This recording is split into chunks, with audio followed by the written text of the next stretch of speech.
Hello friends, welcome again my YouTube channel SPX study classes.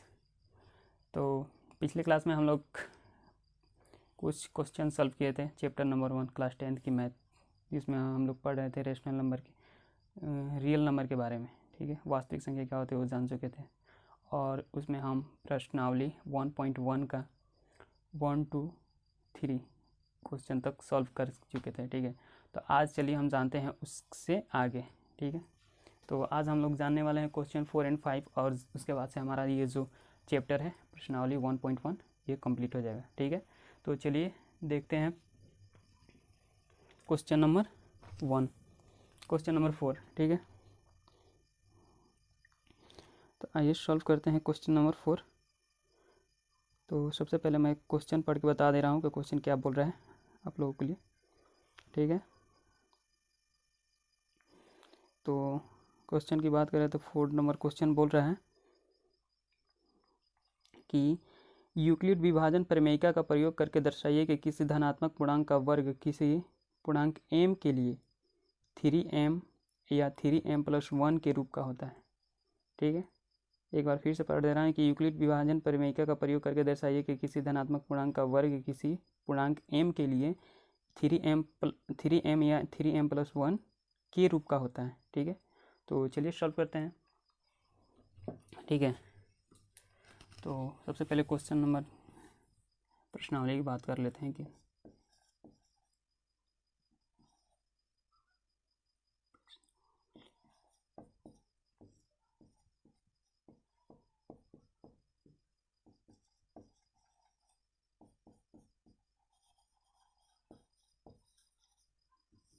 ठीक है, तो सबसे पहले देखते हैं हमें क्या करना। हमें सबसे पहले हमें दर्शाना क्या है। ठीक है, क्वेश्चन में बात करते हैं। दर्शाना है क्या, हमको दर्शाना है कि a इक्वल टू, ठीक है, a³ इक्वल टू 3m। ठीक है, क्वेश्चन किधर गया, 3m एंड 3m+1। ठीक है, a³। ठीक है, तो सबसे पहले देखिए बात करते हैं कि यूक्लिड और किस पद्धति या किस लॉ से, तो हमें यूक्लिड विभाजन प्रमेयिका का प्रयोग करके दर्शाना है। तो आइए सबसे पहले लिखते हैं कि यूक्लिड साहब ने क्या बोला था। तो यूक्लिड साहब ने बोला था कि a equal to BQ plus R, where R equal to और greater than 0 and less than B। ठीक है, यहाँ पे हम देखेंगे कि B इक्वल टू 3 है। ठीक है, B इक्वल टू 3 है, B इक्वल टू 3, तब इस फॉर्म में इसको लिखेंगे। ठीक है, तो क्या होगा, A इक्वल टू होगा हमारा 3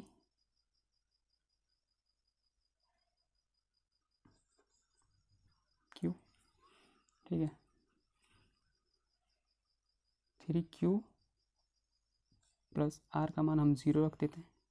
ठीक है, R का मान 0 रख देते हैं। अब दोनों तरफ स्क्वायर करते हैं। ठीक है, स्क्वायर करने पर A स्क्वायर इक्वल टू क्या होगा, ये हो गया 9Q स्क्वायर।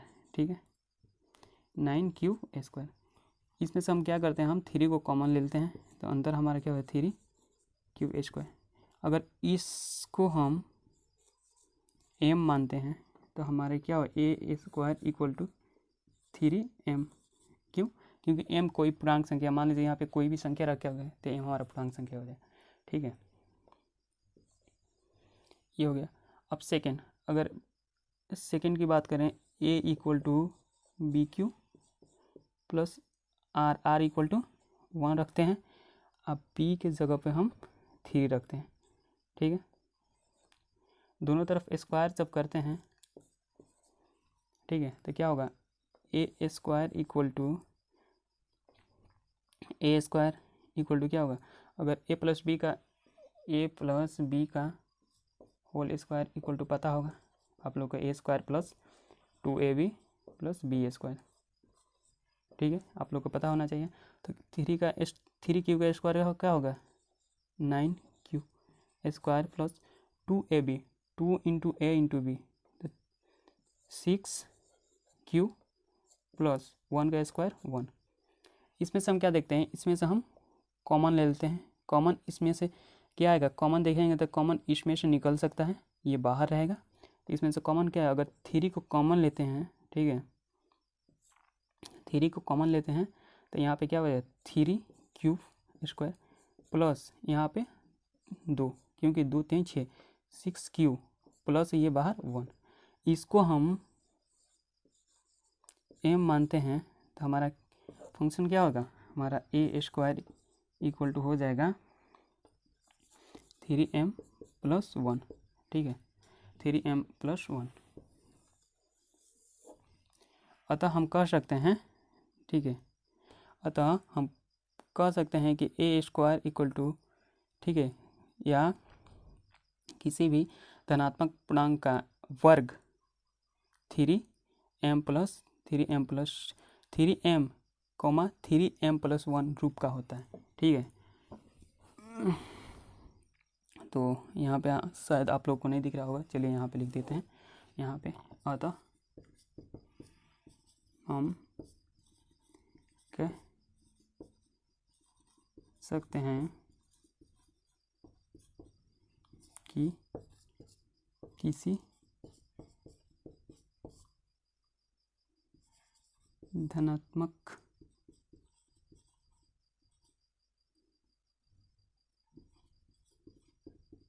पूर्णांक का वर्ग 3m प्लस 1 की रूप का होता है, और ये हमने प्रूफ कर दिया, ठीक है। प्रूफ यहाँ पे देखिए, यहाँ पे ये हो गया और यहाँ पे हम लोग देखते हैं कि ये, ठीक है, आप लोग को समझ में आगे आ रहा होगा, ये दिख रहा होगा, ठीक है, कि कैसे क्या। चलिए अब क्वेश्चन नंबर 5 पे बात करते हैं, ठीक है। क्वेश्चन नंबर 5 की बात करें तो क्वेश्चन नंबर 5 बोलता है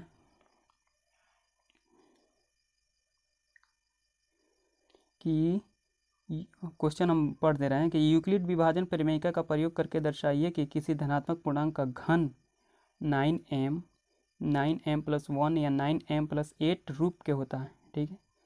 तो चलिए देखते हैं, यहाँ पे सबसे बात करते हैं कि हमको दर्शाना क्या है।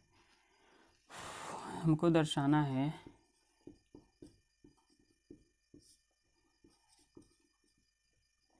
क्या कि a cube equal to 9m 9m plus 1 and 9m plus 8 and 9m plus 8 रूप का होता है, ठीक है। तो चलिए, तो किस यूक्लिड विभाजन परिमेयिका का प्रयोग करके, तो यूक्लिड विभाजन परिमेयिका क्या होता है, तो ए इक्वल टू होता है बी क्यू प्लस आर, ठीक है। यहाँ पे अगर हम बी की बात करें तो बी इक्वल टू कितना दिया हुआ है 9, ठीक है। आर की बात करें तो आर लेस देन और इक्वल टू 0 और नहीं ग्रेटर देन और equal to 0 and less than B, ठीक है, आर का मान होता है। अब आर को इस फॉर्म में लिखते हैं, ठीक है, जब बी इक्वल टू 9 लेकर इस फॉर्म में लिखते हैं तो आर का मान कितना आएगा, 9 से कम ही आएगा, 1 2 3 4 5, आर इक्वल टू 0 1 2 ठीक है, आगे भी का, लेकिन बी का मान 9 है तो 9 से कम है, यानी 8 तक हो सकता है, ठीक है, आर का मान। तो चलिए लिखते हैं ए इक्वल टू 9q प्लस 0, ठीक है, फर्स्ट, और इसको हम क्यूब करते हैं तो ए क्यूब इक्वल टू 9 का क्यूब करेंगे तो क्यूब का क्यूब 9 9 81 81 9 9 कम 9 9 8 72 729, ठीक है। 729 क्यूब का होल क्यूब, ठीक है। इसमें से हम क्या देखते हैं, इसमें से अगर हम 9 को कॉमन लेते हैं, 9 को बाहर लेते हैं तो यहाँ पे हमारे पास बचेगा 81 क्यूब, ठीक है, 81 क्यूब। अगर इसको हम सेम एज इट इज़ धनात्मक पूर्णांक, ठीक है, वो रहा है कि m मानते हैं, m इसको मानते हैं, तो हमारे पास क्या हो जाएगा 9m। तो a cube equal to 9m, ये फर्स्ट इसका फंक्शन फर्स्ट थी हुआ। और इसी तरह अगर हम मानते रहें, ठीक है, सेकेंड माने a equal to B Q plus, यहाँ पे हम a equal to 9 cube plus 1, ठीक है। अगर दोनों तरफ क्यूब करते हैं तो ए क्यूब इक्वल टू 9 का क्यूब, 9 क्यूब का क्यूब करते हैं, क्यूब करेंगे इसका, तो इसका होता है ए प्लस बी का अगर क्यूब करेंगे तो a cube plus b cube plus 3a square b plus 3ab square, ठीक है। ये हमारा फॉर्म होता है। तो इसको ये भी उसी फॉर्म में, इसी को हम कर लेते हैं कितना, क्यूब प्लस 1 का क्यूब प्लस 3, एक जगह पर क्या है 9 cube into 9 cube into 1 plus 9 square आएगा यहाँ पे, प्लस 3 नहीं दिख रहा होगा, 3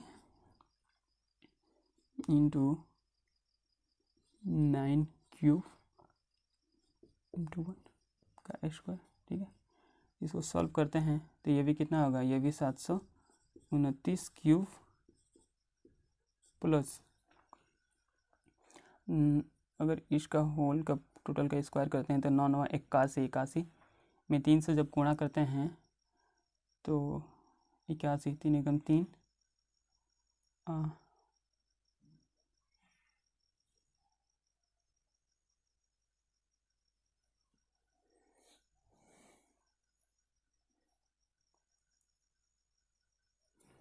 3 एकम 3, ठीक है।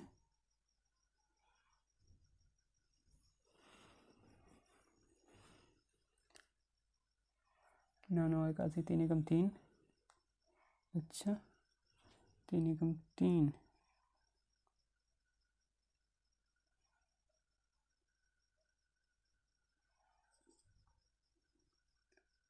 आठ 3 का 24 243 क्यूब, ठीक है, इतना आया, plus plus plus plus plus plus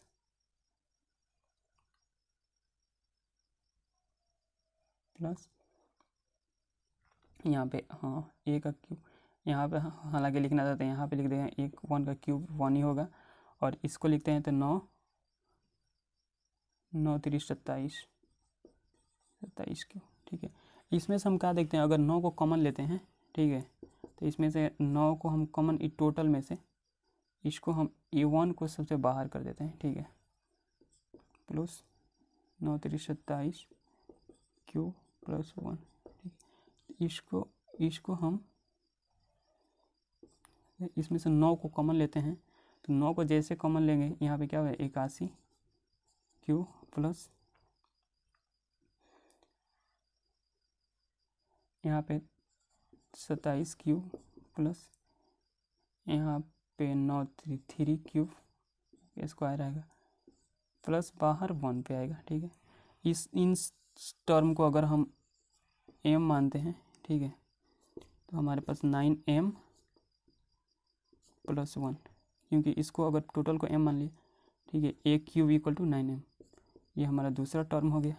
तीसरी की बात करें, तीसरा तो तीसरा टर्म की बात करें तो आप लोग को शायद ये समझ में आ गया होगा ये वाला, तो इसको मिटा दे रहे हैं, ठीक है।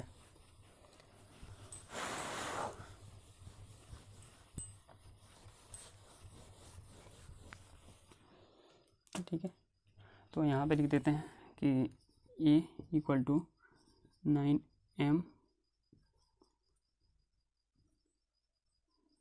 9 क्यूब प्लस 2, ठीक है।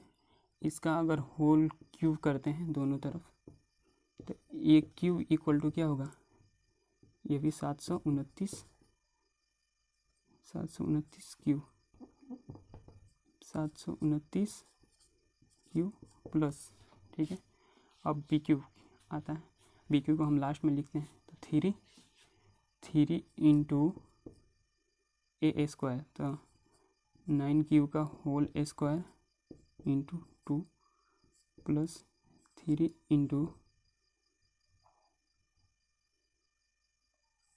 3 क्यूब इंटू 2 का होल स्क्वायर, अब प्लस वहाँ पे 2 का क्यूब, ठीक है। तो ये हो जाएगा आपका 729 का प्लस 9 81 81 6 कम 6, ठीक है। 2 3 6 9 81 और 2 3 6, तो 81 में 6 कम 6, 9 चौका 6 8 48 486 cube square plus 3 2 2 4 4 3 12 12 3 36 cube plus 2 2 4 4 2 8 हो गया, ठीक है। इसको लिखते हैं, इसमें से अगर देखिए, इसमें से अगर हम इन टोटल में से अगर हम 9 को कॉमन ले लेते हैं, क्योंकि सब 9 का 9 का गुणज है, ठीक है। तो 9 का कॉमन ले लेंगे, क्यों लेंगे, क्योंकि 9 का ये सब गुणज है। तो 729 में से लेंगे तो यहाँ पे बचेगा 41 क्यूब प्लस, इसमें से हम लेंगे तो 2 3 6 9 6 के 54 क्यूब स्क्वायर प्लस, यहाँ पे अगर लेंगे तो 9 चौके 36 4 क्यूब प्लस 8। अगर इस टर्म को, ठीक है, हम लोग m मानते हैं तो 9m प्लस, ये प्लस में हमारा क्या आएगा 8, ठीक है। अतः, ठीक है, अतः किसी धनात्मक पूर्णांक का वर्ग घन अतः किसी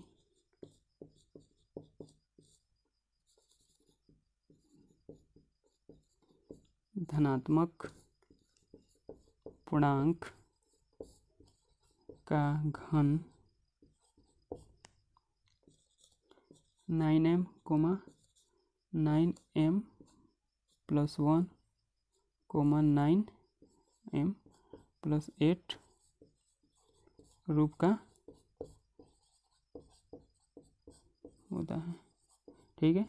ये हम लोग प्रूफ कर दिए, क्यों, क्योंकि यहाँ पे देखिए ये वाला आ गया, ये क्यूब, एक ये आ गया, एक हमारा टर्म ये आया, एक ये, ठीक है। यहाँ से हम लोग क्वेश्चन को स्टार्ट किए, स्टार्टिंग पॉइंट ये वाला है, आप लोग देख लीजिएगा, यहाँ से ये नोट कीजिएगा, फिर ये समझ में आ गया होगा, आई होप। तो चलिए आज के लिए इतना ही, और अगले सेशन में हम लोग प्रश्नावली 1.2 करेंगे, ठीक है, और जिसमें हम लोग बहुत ही इंटरेस्टिंग बातें जानने को मिलेगी कि गुणनखंड, कैल्सी, एलसीएम, एचसीएफ फाइंड करते हैं, ठीक है। और उसके बाद हम लोग पढ़ेंगे प्रूफ करना कि कहती परिमेय संख्या और परिमेय संख्या को प्रूव करना है, सिद्ध करना है कि इसे सिद्ध कीजिए कि अगर √5 है तो अपरिमेय संख्या, देखिए ये सारी क्वेश्चन जो है ना, ये आपको एग्जाम पॉइंट ऑफ व्यू से बहुत ही इंपॉर्टेंट है, क्योंकि ये क्वेश्चन पूछ सकता है, ये नहीं तो फिर सिद्ध करने वाला पूछेगा, अगर कोई पूछ दिया तो फिर, और ये पूछता है कम से कम 5 नंबर, आपके बोर्ड एग्ज़ाम के पॉइंट ऑफ व्यू से बहुत ही इम्पॉर्टेंट क्वेश्चन है, ठीक है। तो चलिए मिलते हैं अगले नेक्स्ट लेक्चर में, तभी के लिए बस आप लोग से रिक्वेस्ट है कि अगर आप लोग को हमारी वीडियो अच्छी लगती है तो प्लीज़ चैनल को लाइक करें, ठीक है, कमेंट करें और इस वीडियो को लाइक करें, कमेंट करें और सब चैनल को सब्सक्राइब करें। तो चलिए मिलते हैं नेक्स्ट में। अगर इस क्वेश्चन से संबंधित अगर कोई भी प्रॉब्लम आती है तो कृपया कमेंट बॉक्स में कमेंट कीजिए, आप लोग की हर एक क्वेश्चन प्रॉब्लम की सॉल्व कर दिया जाए। तो चलिए मिलते हैं नेक्स्ट लेक्चर में, बाय।